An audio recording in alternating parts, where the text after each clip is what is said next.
Think you know everything there is to know about Selena Gomez? Well, maybe you do, and if that's the case, then feel free to call this a walk down memory lane. Right now, Clever is taking a closer look and breaking down 7 things you might not know about the 21-year-old star who went from living in a small Texas town to performing at sold-out arenas all around the world. So let's kick it off right now with Selena's lifelong friendship with Demi Lovato. Give me a break, give me a break. Break me off a piece of that Kit Kat bar. Chocolate and chewy, gonna make your day. Everywhere we go, we hear the people say, hey, give me a break, hey, give me a break. Break me off a piece of that, gotta have a piece of that. Break me off a piece of that Kit Kat bar. Woo! I told you. We're nerds. Are you still alive over there on the other side of the screen? But thank you so much for watching that. Yes, thank you. Yes, my friends, that was Selena and Demi's super secret, not so secret anymore handshake, circa 2008, when both ladies were the reigning queens of the Disney Channel. Now, speaking of the Mouse House, let's move on to talk about how exactly Selena Gomez became a household name. Selena caught the eye of the Disney Channel when she was just 11 years old during an audition in Austin, Texas. Here's what she told the casting director when they started talking about the Disney Channel. Me and my friend had glow sticks one day, and on the commercials you can see where they have those little glow sticks and they're going, I'm Raven from That's So Raven, and you're watching Disney Channel. And me and my friend like to play around. So like, I'm Selena, but we're watching Disney Channel. We like to draw it all the time. Hey, you know what? It might not be too far off. You never know, right? It might not just be a dream. And it wasn't just a dream for Selena, who soon went on to do this. Hey, I'm Selena Gomez from Wizards of Waverly Place, and you're watching Disney Channel.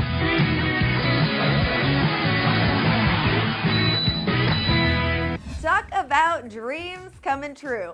And since day one, Selena has always been grateful to her fans for giving her the opportunity to make her dreams a reality. And that is the next thing you might not know about this girl. She really loves her fans. Like, she doesn't just say she loves them, because doesn't everybody say that? She actually truly means it, and I have some evidence. Here's what happened after Selena watched a video from one of her #1 fans. Well, I hope you've watched me embarrassingly cry. Thank you. I do know that every time I sit down to do interviews, it's usually based on who I'm dating, what I'm wearing, you know, what's my favorite color, favorite song. And when I find those people that genuinely appreciate me for me, it keeps me going. I'm so sorry. Oh, I'm joining you. So thank you. Thank you. Georgie, you're the reason why I do what I do. Thank you. All of the feels. Okay, moving on. What do you say we change things up and get a little bit silly? I'm excited. Selena has the weirdest ever taste in food. One more. Put the pickle juice in a cup, get the popcorn, and then dip it in. She's looking at me like I'm crazy right now. It's really good. Okay, so popcorn and pickle juice. At first, I gotta say, it sounded pretty gross, but now I'll admit I want to try it. But first, let's talk about Selena's tattoos. She has 3 pieces of ink, her first of which was this music note on her wrist. She said that she chose this symbol because she was named after Selena Quintanilla, and that, quote, music is obviously a big influence for me, and there's music stuff with my mom that means a lot to me too.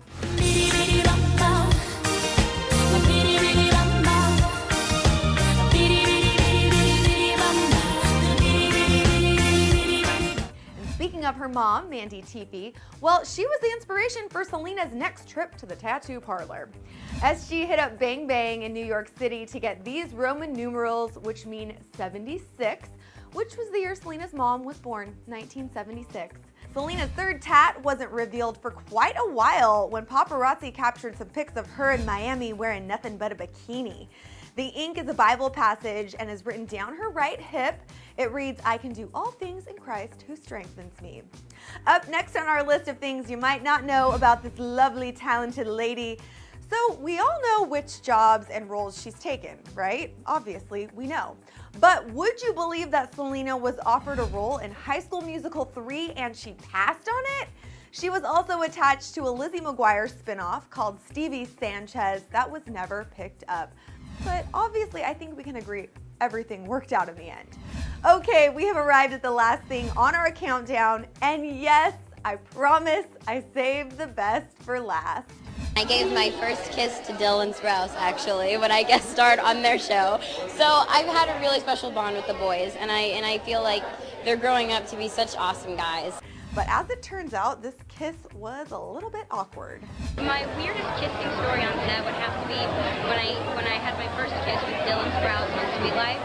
I actually leaned in to kiss him, and I had my eyes closed a little too early, and I ended up missing like half of his lip. So it ended up being the most awkward kiss in the world.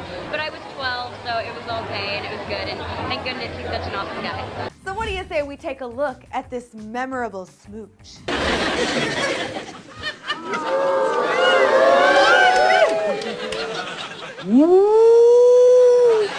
I'm sure you're all doing this in unison. Aww. A great way to wrap up this special 7 things you didn't know about Selena Gomez. Truth be told, we're learning more and more about this extraordinarily talented young lady every single day. It's like peeling back the layers of an onion. If you have a random fact to share, hit the comment section to fill us in, and click right on over here to watch us break down 7 things you didn't know about the music world's most mysterious Grammy winner, Lorde. I'm Jocelyn Davis at Clever Headquarters, reminding you to subscribe for non-stop scoop you can't live without. Thanks for watching. We'll see you later.